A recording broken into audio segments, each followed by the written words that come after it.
You're listening to ViewSource, a conversation around tech, web development, and WordPress with hosts Aurooba Ahmed, that's me, and Brian Quartz. Hello, hello. How's it going? It's going amazing. How are you today? Oh, pretty good. It's starting to warm up here, so I'm feeling really happy that I can start going on like regular walks.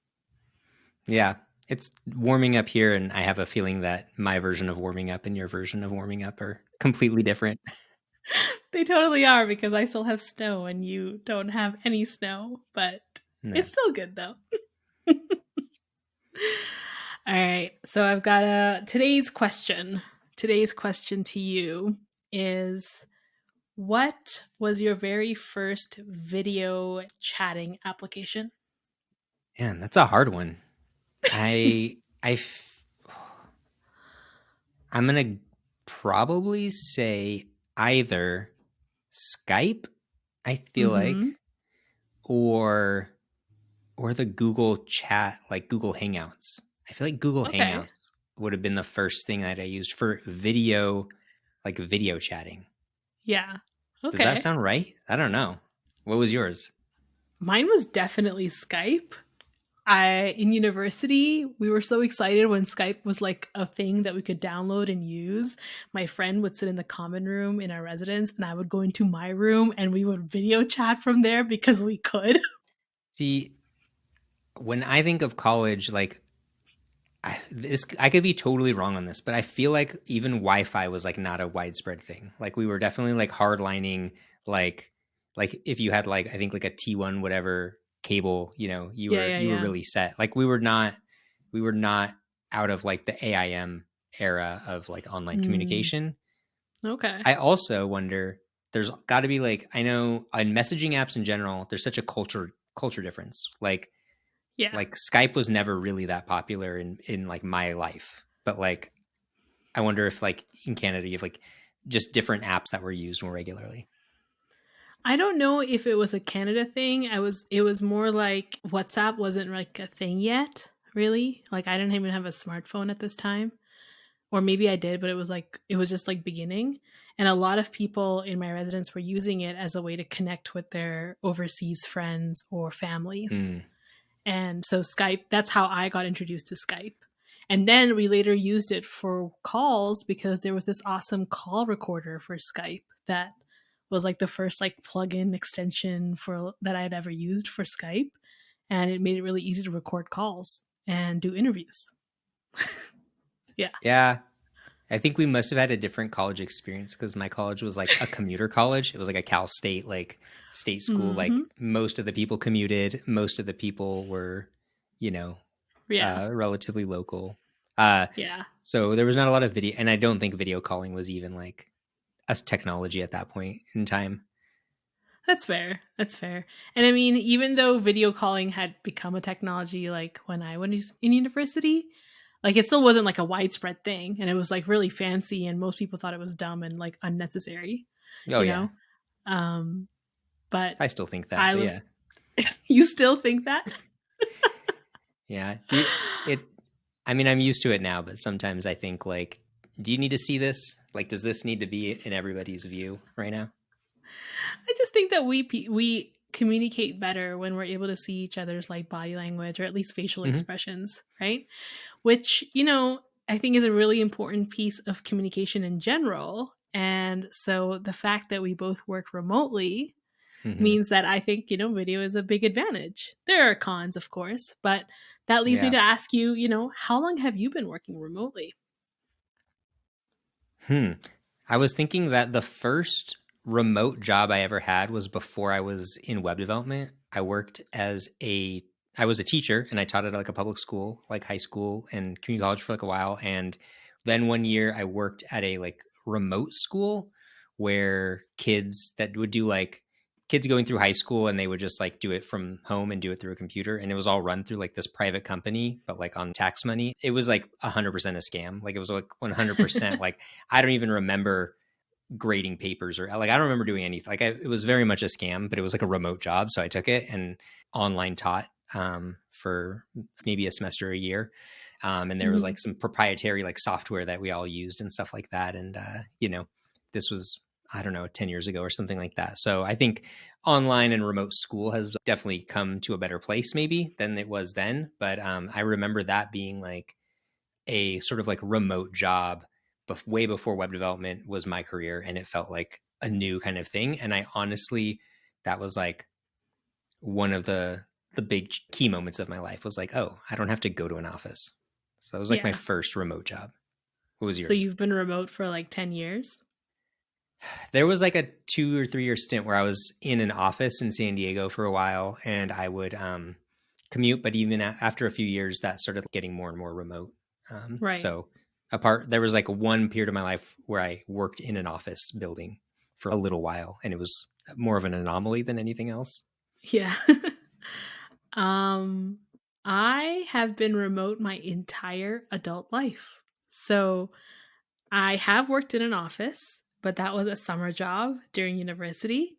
And I had a very brief 3 month stint at a bookstore, Okay. just part time because I really just wanted the books discount from working there.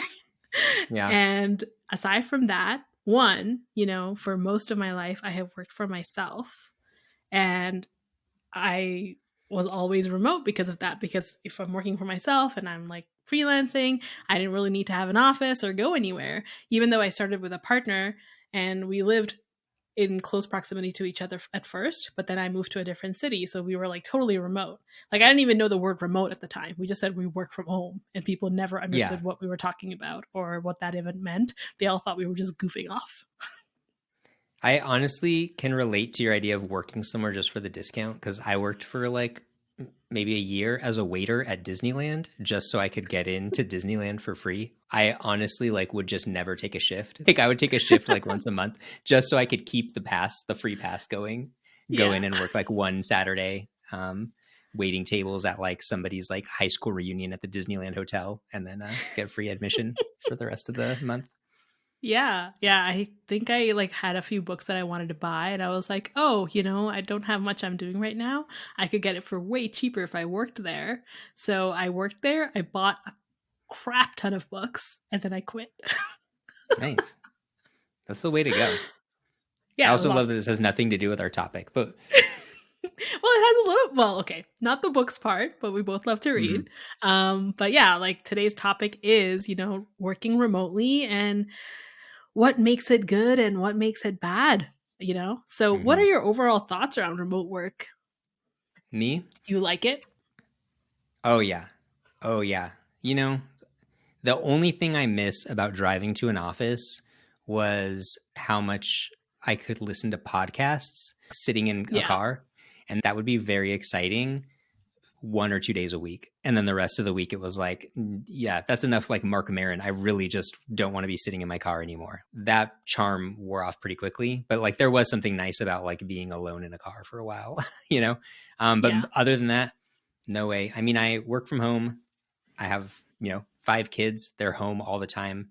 My house is very like jam packed. So if people think it sounds like lonely to be like working from home, in my sense that I like constantly can just like go out and hang out with my kids or go outside or something like that. I mean, Mhm. I don't think I physically could get myself to like take a job at an office after, almost a decade of working remote. I think. Yeah. I think that the loneliness part is something people think a lot about because, people don't realize it, but a lot of their social life comes from being in an office environment and their like coworkers are a big part of their social life, and it's kind of like this built-in network just because you are in the vicinity. But when you work from home, you actually have to make an active concerted effort, right, to have a social life of any kind. I think that's one of the downsides I would say to remote is that I actually have worked in an office where maybe like your coworkers maybe aren't well, I've worked in places where maybe your coworkers aren't the best influence on you or they're just not you're not like super close with them but they are like your social network and then reverse side is like we work remote now. There's people that I work with that I really wish I could live nearby. Like there's people that are in, other parts of the country that I actually honestly wish I could go out after work and like hang out with them and have a beer or something like that. So I do actually kind of see both sides. Like it would be nice to be remote, but also like local, if that's a thing. Yeah, totally. I think that for me, it was something that I didn't really understand until the pandemic because I always had this social life. And so I never missed it. But then when the pandemic happened and work was the only way to really be social. And, I don't have kids. I'm in a two-person household, me and my spouse. And so I really, really missed that a lot. And then I realized how important it was to work even in a remote environment, how important it is to have some sort of social culture. Even if that means sometimes being stuck in front of your screen for a long time, it's like the people you work with and the environment you cultivate remotely is also really important. And I think that a lot of companies don't realize that even now. Yeah, you can get to a place where you treat your coworkers like customers or robots, or their only value is work, and you forget that like you're interacting with like real humans. Yeah. One of the things that changed that for me was like going to like a word camp and hanging out with a bunch of people that I'd worked remotely with and never met. And then it was like, oh yeah, we're all real humans. And like, being like in real life together, um, really just like, I think like there has to be like some sort of a balance there, because it really, you like you said, you have to kind of remember that like there's like a social aspect to working together with people. You're not just working Yeah. only. Like, yeah. Yeah, exactly. So, I guess that's something that I would want to talk a little bit more about in the tools aspect. Like, what are the tools that help you do your remote like work effectively and also make sure that you're not treating your fellow coworkers like just inputs and outputs? Yeah. Well, that's a better way. That's way better than how I said it. I don't know. I don't even remember what I said, but yeah, that is a really good way to say it. I have one that's not even a tool. It's and I'm sure you have a lot to say on this. It's actually just like boundaries. Like it's boundaries of work, because when your work is your home, and often your computer is your work, and like it might also be your hobby, or your side project, or where you pay your bills, or where you do all these things. Like all this stuff is all starting to be in one place. So like the first tools I think that are the most crucial are just like, what are the tools that like create boundaries around your work Hmm. that don't let it like bleed into your personal life and make you like on all the time? Right. I think that's really, really important and something I've been thinking a lot about recently. So, what are the tools that are helping you? Um, um, let's see. The first tool is, there's this thing called the sun that's like outside in the sky, and some weeks I forget that it exists, and then other weeks I remind myself. Honestly, like that that combined, I would even say tools as much as I would say like rituals, that's been really Yes. helpful. Like I like to wake up early, and then I like to step away for like an hour, and I like to have like moments where I like full on step away, and like, and I didn't think I could do this, but like removing work from your phone, removing work from like other parts of your life, super helpful, makes you a better worker, makes you a better coworker. So like using technology and like really clearly defining like this is work technology and this is like not work technology. And like when I go outside, I can not engage with work at all. Yeah, totally. I think for me, one of the ways that I sort of define those is I use Google Chrome as my primary browser, and I take advantage of the profiles aspect, that feature, really heavily. So I have like a work profile, and that's where all my work related bookmarks are, and my work email is always signed in and everything. And then I have a personal profile and I have a hobbies profile, and I like to keep those definitions really separate because and even the colors of the browser are different. Like I have a Mm-hmm. light gray for work, a dark gray for hobbies, and then a bright green for personal. And it just helps you get better into that mindset whenever you switch to those profiles because you live in your browser like so much, and Yeah. it really helps me with those boundaries. And also, really important for me that I learned is I don't eat lunch at my desk anymore, and it changed my life. Oh, that's a hard one. I feel really called out on this one. I actually have a really great solution for that, which is you just don't eat lunch. You just work through lunch. You wait until it's like 4 in the afternoon and you're slightly lightheaded, and then you go eat. So Chips, I think, is the first thing. find some candy, stuff like that, you know. I don't I eat breakfast, so I need to take lunch always. Yeah. I'm curious though to go back to what you were saying about Chrome because I've been like a Safari browser user for like a while now and I really Hmm. like love like to me Chrome is just so ugly. Like it's just such an ugly piece of software. It's like a mind like it blows my mind that like a browser can be so ugly when it only takes up like the tiniest little bit of space around it. But like there's so many tools that I want to use that are in Chrome, and there's so many things that I have to open Chrome for anyway. And then I'm doing browser testing Chrome. There's all these reasons, and like, I don't know, should I just use Chrome? Like, should I? Do you think? Because like that sounds really nice. The profile sounds really nice. Like all of that, Yeah. you know, filtering things out, all that stuff. I think Safari has definitely improved recently, like a lot since I stopped completely using it. But now when I go into Safari, I just find that it's more of a experience curated for users and not for developers. Hmm. Like I hate that I have to go in if I'm on like someone else's profile, like I have to go and activate those dev tools. You know, they're not just there for me. If I right Hmm. click, I can't just go into dev tools and all those things that I do constantly because anytime I see a cool website, no matter what whether I'm in work mode or not, I want to see the code and I'm like, "Ooh, how did they Yeah. do that really cool thing?" You know? So, I just can't handle like Safari's like insistence on hiding everything that I want away from my direct fingertips. So I like Yeah. Chrome. Everything's right there. Yeah. And it's probably like the extensions and all of that other stuff that just like really um, is really the parts that I feel like I'm missing more than that. Yeah. Yeah. I get it. I think there's a lot of extensions that are for Chrome, but now they're also for Safari.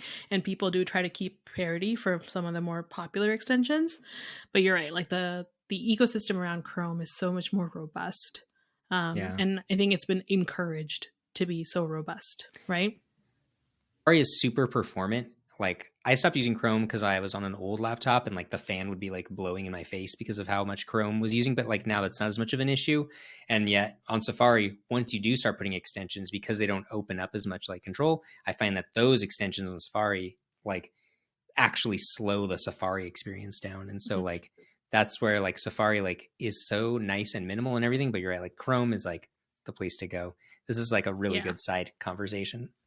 Yes, and I think we might just do an extensions, like a developers extension focused episode. I think that would be Yeah. really cool. But yeah, so I think one of the things that we touched on right in the beginning of this episode is communication is like this really key part of remote Yeah. work, right?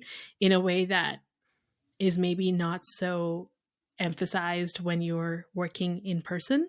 So tell me a little bit about what you think when it comes to communication in a remote work environment, the downsides, how you actually think it should be done, and what your experience has been like. Well, I just assume, I don't know if this is true, but I just assume that every remote team uses Slack or something similar to Slack, like a Teams, which is, you know, essentially a Yeah. Slack. And I think like me, like you love like Cal Newport and his sort of like preaching against, you know, that sort of like chat based, like running everything through chats. Everything is just chatting and talking and, you know, Yeah. and that it Instantaneous. yeah. And so, you know, at the end of the day, like that is going to be the way things are handled is a lot of like Slack. And, you know, I honestly wish I could say like, oh, here's the best way to handle it. But what I'm finding is that I am not good at handling Slack. I'm not good at not checking notifications. I can give you all the things you shouldn't do, like add anxiety to your life because Hmm.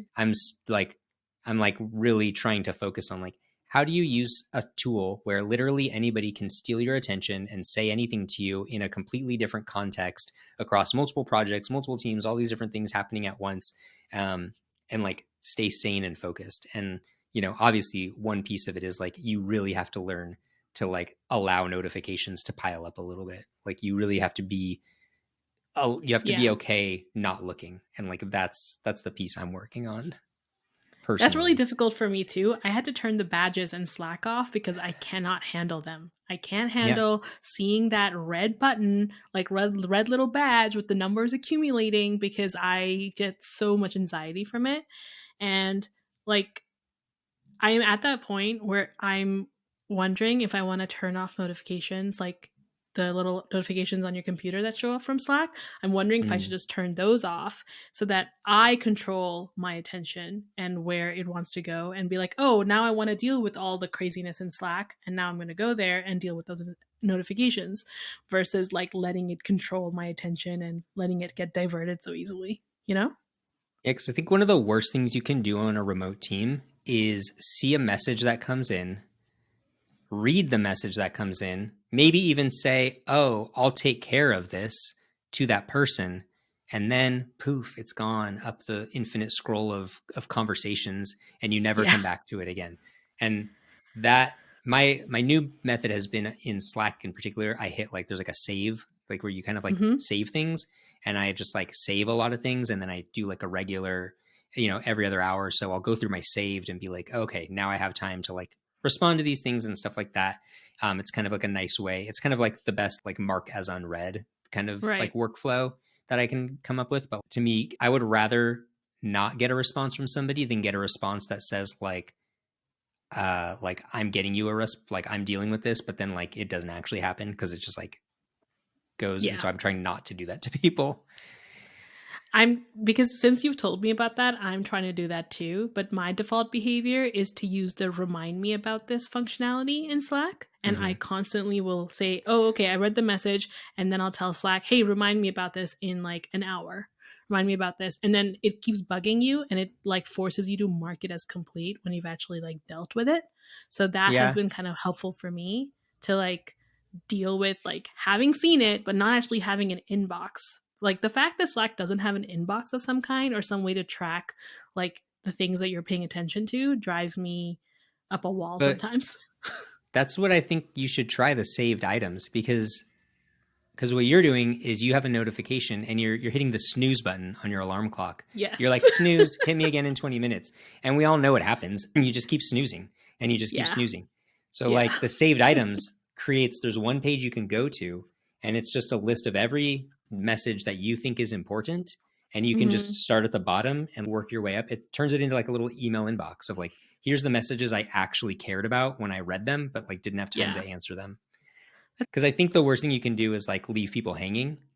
And that's Yes. when, you know, that or that other piece, which is ignoring, like forgetting that not everybody's in the room at the same time. You know what I mean? Yes. The asynchronous part of remote life, especially when we're all in different time zones. I mean, you and I are in different time zones right now, right? Yeah. Um, yeah. So, how do you handle that, especially when you have multiple time zones to deal with? I mean, how do you How do handle I that? handle it? Well, I think one of the most important things that I try to remember is that not everyone is going to be around at the same time. So if I am having a conversation in a synchronous manner with someone, but there are other stakeholders in that conversation, and that's just a fancy way of saying, other people whose input is required or is important or valuable, then I try my best not to make those decisions without them and remember that they're going to chime in when they're around.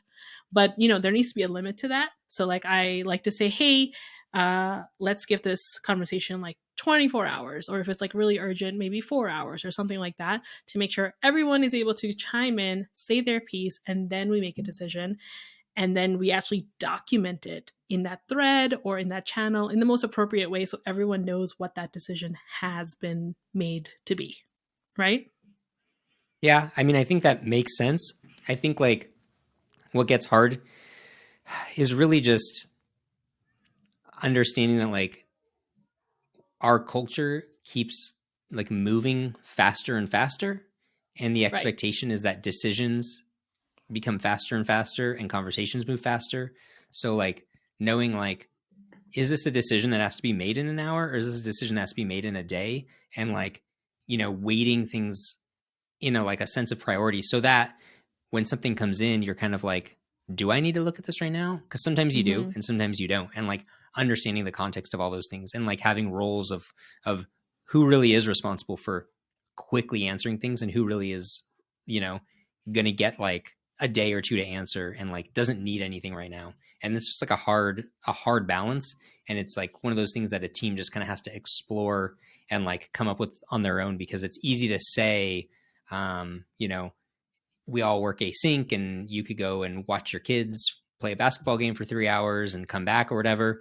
But once people start relying on each other and pushing that back, it starts to create these like friction points because the expectations don't really match, the actual need for feedback and the need for instantaneous conversation. So, Yeah. So I think one of the things that I've been trying to do about that personally is I'm trying not to be instantaneous, even if I can be. yeah, yeah, Give people the ability to say, oh, look, Aruba took like, I don't know, half an hour, 1 hour, 2 hours to respond to this. That means I can take that time too. Like I'm trying to like replicate, like be a role model in that sense, like exhibit the behavior that says, hey, you're allowed to actually take time. You're allowed to be truly asynchronous because look, even I'm not like instantaneous in this moment or ever.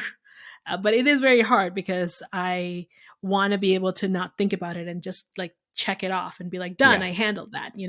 So you're right. It's a very difficult balance to achieve. And I couldn't tell you, I couldn't say that I have achieved this balance. And I will say, like, one thing I think that remote work should lean into a little bit more is synchronous conversation, because I do think there is this sense of like, that meeting should have been an email. And like, nobody likes time wasting meetings. And like, any meeting with like more than 2 or 3 people is probably a waste of at least one person's time. But I do think like, the idea that you can sit down in real time and like dig through an issue and be like, that's a great question. Let's all meet, at this other time, and we'll all hash it out in real time, and then we'll move on with our lives, and we'll actually get to like, do that. And we'll also get to just like interact as human beings, like in a social environment instead of input, output, DM. I'm guilty of the like, oh, this shouldn't have been a meeting, but like, there can be good meetings. Yes, I agree. And there are things that are difficult to figure out without like gauging, like coming back to our like whole video chatting conversation. Sometimes you need to be able to see someone's expression or hear their tone in order to like have that conversation in the best way possible? And that's where meetings I think really shine, like synchronous meetings, actual meetings. Yeah, Yeah. as long as you can limit it, because there is that Zoom fatigue where like you've been on camera for so long that your face is hurting, like it hurts your Yeah. face, and you're just like, Yeah. stop looking at me, camera. Yeah, but I like totally get it. jumping on like quick calls with, not with clients, with coworkers, with colleagues, always works Hmm. out. I don't like jumping on a call with like a client out of nowhere. Like I need a day to process that I'm going to have to talk to you. But like a Yes. colleague, just jumping in and like looking at some code together or something, like that's actually just like a nice thing when you can do it. Yeah, and it's also usually a lot more time effective. Like you can just like jump on, do this thing, handle it, and then be done with it. Obviously it's really nice to have that asynchronous option, but you're right, like we need to not automatically equate synchronous communication with bad in the Yeah. context of remote work. So you've been working remotely for a long time, so have I. If hmm you had to give advice to someone who's starting remote work now, what advice would you give them? Like, what is your top piece of information or thing you would want them to keep in mind? I'll just go back to boundaries. Like I think that's the biggest, most important part of remote work is like, in my house, it's like if I'm in my office, apart from like 5 minutes ago, the kids are not supposed to try to get into my office while I'm working, because they're just supposed to know like that's just like the door's closed. This is like a protected time. That's a boundary. Hmm. And then reversely, once I do walk out of the door, it's my job to leave work behind me, leave it in the office and take a minute and like breathe it out and be that other person, with Yeah, my family. I agree with that. And so I will add the other part to that I would say is part of remote life is being very intentional about how you communicate with your coworkers. And for the most part, it's better to over communicate than to under communicate. And just be a lot because people can't see you. So they don't know what's hmm going on until you tell them. So it's really important that you communicate what's going on, what you're thinking on a far more regular basis than you would feel you have to do in an in person environment. So if you combine like boundaries and being over communicative, kind of, I think that's like a really good like core foundations for good remote work life and balance. Yeah. And like with over communicating, it's like slow communicating? breathe, slow. It's not a Yeah. rush. Take your time. Write a complete sentence. You like, don't throw like Yeah. 2 words at a person. Like, take the time, communicate thoughtfully, slowly. It's okay. We're all going to be okay. That's my Yeah. advice. It's like the whole low res versus high res Oh communication yeah, article, yeah, right? We can throw the link to that in the show notes. But when I first read that article, it was just like, this is gold. yeah. Yeah, as somebody who believes that writing is how you figure out like what you're thinking on a topic, the idea of having to explain yourself in writing to your coworkers, most often you'll write it and then you'll like start deleting it because you're like, I answered my own question by just Yeah. writing it out. I actually don't need to bug anybody. Like I was Yes. gonna message you like, where is this one thing? And then as I was writing, I was like, I know the answer now because you're just gonna be like, go look in the folder, and I'm like, yeah, yeah. So Yeah, that happens to me a lot too. But yeah, I think this was a bit of a different conversation than we've had in the past. But I mhm. think it's really important to have conversations like this because as developers, it's really important that we are developing not just our coding skills, but also our sort of teamwork and communication skills, right? The soft skills, Yes. as some people like to call it. Yeah, collaboration is super important. So learning how to not just be like a solo coder, but like fitting into a group, and that honestly has less to do with the quality of your code as it does with your communication skills and like overall mental health. So Yeah, 100%. important stuff. All right. Well, I think this was a pretty good conversation. We answered a lot of questions, and I'll see you back here next week then. All right, next week. Bye. Bye. Visit viewsource.fm for the latest updates and links to the show notes. Review and subscribe to ViewSource in iTunes, YouTube, or wherever you get your podcasts.